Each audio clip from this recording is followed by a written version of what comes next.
Well, good evening, everyone. Chris Schultz along with Gary Hoff here. Yeah. FridayNightVictors.com. This is our, I guess it's week 11, but it's week 2 of the playoffs. Yep. We're going to make our playoff picks. We only got 3 games. 3 teams left. We are going to review the games a little bit from last week, the week 1 games. There were 6 of them, I guess it was, and why don't we just jump right into those right away? The game you were with, or you start at the bottom? Let's start down there with Royal Oak Shrine 21, Whiteford 16. Honestly, I was a little surprised by the score of that game. Yeah. I thought Whiteford would win that. Yeah, we both. I think everybody picked Whiteford to win that game as far as FNV is concerned.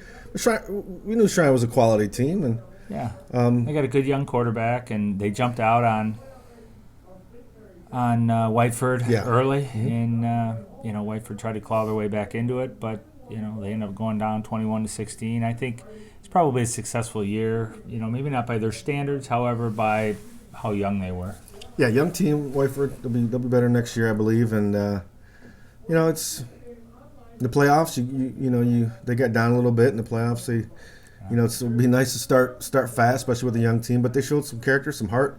They clawed back into it, like you said, and they only lost by 5, 21-16. So it was a good season. It was a good season for Whiteford. All the graduation losses they had last year.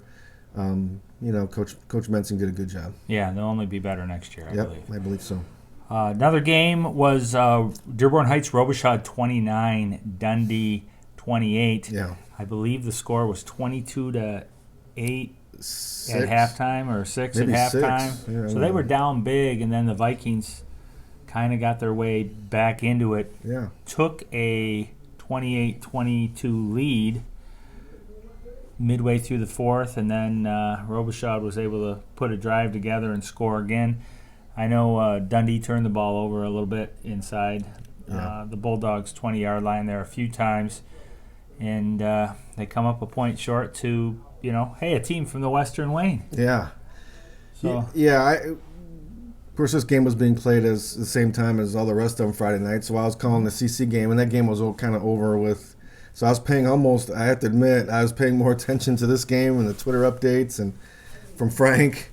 And who's not here, by the way, people. He would be sitting here, but he's not here. Sorry, Frank. It's calling a volleyball game tonight or something. Is it? It's got to be districts. Yeah. It's districts. He's got the mic over at Dundee, but okay. I was really. You must pay him a lot of money over there. He's making the big bucks. I think they're paying him in hot dogs. I'm not sure. Well, there you go. I would do that. Sure. But it was like you said, 22 to a touchdown, 6 or 8, mm-hmm. And at that point, I'm like, oh man. Not looking good, but the next thing I hear, I think the next update I got, it was close, or they were winning. So I'm like, holy cow! So I kept refreshing the updates, and we both like Kyle McIlvaney, the coach at Dundee. He does a great job over there, real great guy, and of course Dundee's one of our teams. We're rooting for them, obviously. But they got the lead, and I was able to see the last play of the game, or not the last play of the game, but the touchdown where the quarterback kind of dropped it a little bit. He fumbled the snap, it seemed, the shotgun. Anytime that happens, sometimes the defensive back's eyes go. Yeah, they let their guard down. Down. I'm not saying that's what happened, but that is a play, and the quarterback scrambled a little bit and threw it to the corner, made a nice play for Robichaud. In all fairness, it was a number 1 seed, against the number 4, so it holds true to form. Mm-hmm. Jump in real quick. We'll touch on this. Detroit, Martin Luther King, 45. Bedford, Kicking Mule, 7. I don't think that surprised any of us. It was just a tough draw for Bedford. Well, any of the Division I and Division II schools around here, Bedford, Monroe, you're automatically gonna run into a powerhouse either in week 1 or week 2 where you're playing a King or a Catholic Central. Well, Monroe ran into Woodhaven last year, and then they beat them, and then they ran into Belleville, Fortson. Yeah, you're just gonna. It is some rough. Really, really good programs. Yes, rough sledding around here in those divisions. That's for sure. Well, let's go to the game that you were on the color for. SMCC 39, Clintondale 14. Is that the right score? That's about right. Yeah. Central jumped out to a 32-0 lead. Everything was going their way. Clintondale basically couldn't get out of their own way. They started off poorly, and then Coach Kip decided to sub everybody in somewhere midway through the second quarter, and the game was rather even from there. But SMCC looked really good when the starters were in there. Looked excellent. A lot of players got some time. I actually saw a couple kids I've never seen before, and I talked to Coach about one of them, and he says he's a heck of a football player. I can barely pronounce the kid's name. And I wish Grodai was here because, believe it or not, Grodai can pronounce his name better than me, but I'll get the name here before we get off of here. But I want to get his name out there. He did really good. A sophomore, first varsity action in the playoffs, and he played a heck of a game. Well, this was pretty much what we expected as well. I kind of expected the Falcons to get to 40 and then turn it down. It sounds like they turned it down a little bit earlier. A little bit early, yeah. The game I was at was the Riverview Carlson game. Yeah. Riverview wins that 22-8. That was an 8-8 game at halftime. And I got there a little early and hung out in the car, but when I walked in about 10-7 and the two teams came out, and this isn't a slight against Carlson, this is more of praising Riverview. Mm-hmm. And I told a couple people this. Riverview just looked bigger. I don't know, maybe stronger. I don't know if I could say faster. But, when they're lined up on the sideline, they've got 40 kids on that team. Mm-hmm. Carlson had more like 30. I think it's fair to say that Carlson had the best player on the field, and Ian Stewart. You can see why he's going where he's going. Right. But other than that, I just thought Riverview had more talent. Had the best collection. I really, and I thought to myself, Riverview's going to win this game. And with that said, and I'm going to out myself here, maybe some people noticed, I left at halftime of that game 8-8. 8-8? Yeah, it was 8-8, wow. and I went home. And I followed the game on Twitter. I did a lot of that. Did you get cheeseburger pizza? I didn't. No, I didn't. I was just, I don't know if I was under the weather or what it was. I was on the Carlson side, so I had a nice, view of the home bleachers and took a couple nice pictures. And it was a good game. My feet got wet walking in because of the water everywhere. You never dressed. I was just cold, and I don't prepare for the weather. You don't. So, I over-prepare. Anyway, so I guess I'll be better this week when I go to a game. Then the last game. Well, go ahead. Throw that name out there. Let me get this player's name out here. He really impressed me. Sophomore, tight end, linebacker, defensive end, Emiliano Cesada. I don't know how to say the last name. Number 82. Had a heck of a game. Emiliano. Okay. Really good game. All right. Very good. Mike Lesh is in the house. Boise Mike is in the house. All right. Last game was the Huron League champs playing Airport in a game that was a barn burner. Milan wins this game 14-13 over Airport. Yeah. Gary? It went pretty much how I thought it was going to be. The rematch, I thought it'd be a little tighter than the previous game, and it certainly was. The Milan, it was a struggle. I think all you can say was a struggle for both teams. Survive and advance. A great Huron League battle against two really good coaches. Yeah. We know Hoskins, what he can do. He's no secret. But I've said this now for a few weeks at least. Coach Duffy's doing a heck of a job. Yeah, I think so. I mean, we all picked them to be 4-5 or less, right?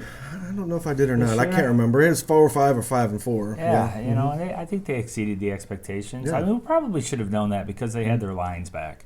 You went with your offensive and defensive line. three big time offensive line. And he replaced those 3 studs he lost. He replaced them with some really, really good players. So, Airport's a team I think to look out for. I don't know what they have coming up, but I know Coach Duffy's going to get the most out of them. And he's going to coach them up. And Milan, they're always Jesse good. and Milan. Yep. All right, well, let's jump into the 3 games we have before we have no time left. So week 2 or week 11, however you want to look at it. First game, this is the game that Big Frank he's going to be covering. He will be first on the field you better believe if they let him on the field. Oh, they'll let him on the field. Okay. It's 8-2. He always gets on the field. Romulus Summit Academy. Yeah. And why they're called Romulus, they're in Huron Township. They don't want any part of here. You know what it is? It's a Romulus mailing, I suppose. But Summit Academy, 8-2, is at 10-0 Milan. This could be a good game. It could be. They have some athletes, and I'm going to throw some names out there. Quarterback is Charles Coy, the third, 6'1", 175-pounder. He's got a good receiver in Terry Curtis, who's a 6'3" junior. You can't read my scribble, I'm glad you can read all that. They got a couple of big guys on the offensive and defensive lines. I do see the numbers. Felix Foucher, who is 6'1", 320 pounds. Imagine blocking that guy. That's huge. Offensive and defensive lineman as well. Cameron Ernest, 6'2", 225 pounds. Good defensive back, Dayon Johnson. They've had their best season really in history. Sure. And, they beat Dundee early in the season, week 1. They had one of their losses is to Warren, Michigan Collegiate. Yeah. And Collegiate kind of put it on them a little bit. I only had 19. So what's your thinking on this game? Well, I'm going to go with Milan. You're not going to go against Milan, but I think someone Academy can give them a game. But they got to be really pumped up to be where they're at. You know? For sure. And they got to be excited over there. And Milan is excited too. They got a nice little draw here. They definitely They got past a tough first week playoff game. They got by. They got through, and they got to feel like it's new life. Yep. We feel fresh and ready to go. So I think both teams think they're going to win this football game. Who's your pick? Oh, I'm going Milan. Yeah, Milan. Okay. Sure. Mm-hmm. I'm going to go with Milan as well. Okay. All right. We got about 3 minutes to wrap this thing up. So 9-1 Michigan Collegiate is going to be at 8-1 SMCC. You'll be the color guy. Yeah. Sleepy Grodi. He's back there. there. We'll be calling it. And, I can give you a little thoughts on Michigan Collegiate. I could throw out some names. Sure. Let's name a few. Darius Love is their quarterback. Yep. He accounted for all 4 touchdowns last week. He did, okay. Yep. Who else we got here? Cameron Rutherford's on the line, 6'3", 265-pounder. Trayvon Daniel is a linebacker, offensive lineman, 5'11", 210 pounds. Jamar Willis is one of their running backs. Thoughts on this game? I think it's just going to be a utter and complete battle. It's going to be a little bit of a clash of styles. Of course, the full house tee with Central. Collegiate's going to spread you out. They want to run the ball, but they do it in a completely different fashion. You'll probably look a little bit like Milan would if I had to pick a team in the Huron League that would I think compare to Collegiate. I think that's exactly the comparison you would make. And I'm going to go with the Falcons, but I think it's going to be. Is that a surprise? I've picked against the Falcons before. But I think it's going to be a fantastic football game. Whoever makes the least mistakes will win. I think the teams are going to be pretty much evenly matched. Whoever makes the least mistakes will win this football game. And whoever that is. I'm hoping it's the Falcons. Well, I'm going to throw this out there. SMCC's going to Ford Field. They win this game. They jinx. They win. Jinx the Schultz. They win this game. You got to ask me. You got to ask permission to say that. They're going to win this game. So, dang it, Chris. All right, so let's go to the next game. This is a game I'm going to be at, and maybe I'll say the whole game. I don't know if I get cold. 8-2. Wear a jacket. I probably will. 8-2 Riverview is at 8-2 Allen Park. Got any thoughts on this game? Want me to throw some names out there? Yeah, okay, go for it. Gosh, hopefully I have positions on these guys. 6'1", 215-pound senior Blake Gillum. Sophomore Emilio Balderas. 5'9", 200-pound Nico Tiberia is a running back for them. I think he's their best back. Mm-hmm. I know 6'2", 200-pound Dave Cagle had a big game the other day at running back. Yes, sir. They have a 10th grader at quarterback right now because their other quarterback got hurt in the game last week in Ethan Kajewski. Obviously, a really good program. Allen Park's been good over the years. These two teams kind of mirror each other. They're blue-collar towns, good football, tradition. Yeah. They're both going to run the ball. I mean, Allen Park's going to be a little more diverse in their offense. Who you got here? Boy, I tell you what, Riverview last week Riverview's the third best place team in the Huron League. Mm-hmm. They beat Carlson, who was the third place team in the Downriver League. Now they take a step up. They face the number 2 team in the Downriver League. I didn't think Riverview was going to win last week. I picked Carlson, so I was wrong.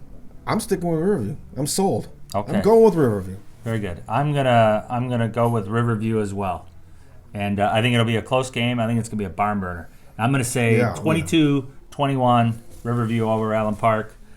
We got about 20 seconds to wrap this up. Yeah. This is it. That's our picks. Let's go. We can go 3-0 here. Yeah. We can go 3-0. These games they're tough, but I think we can do it. Let's win them all. All right. Appreciate you watching. FridayNightVictors.com.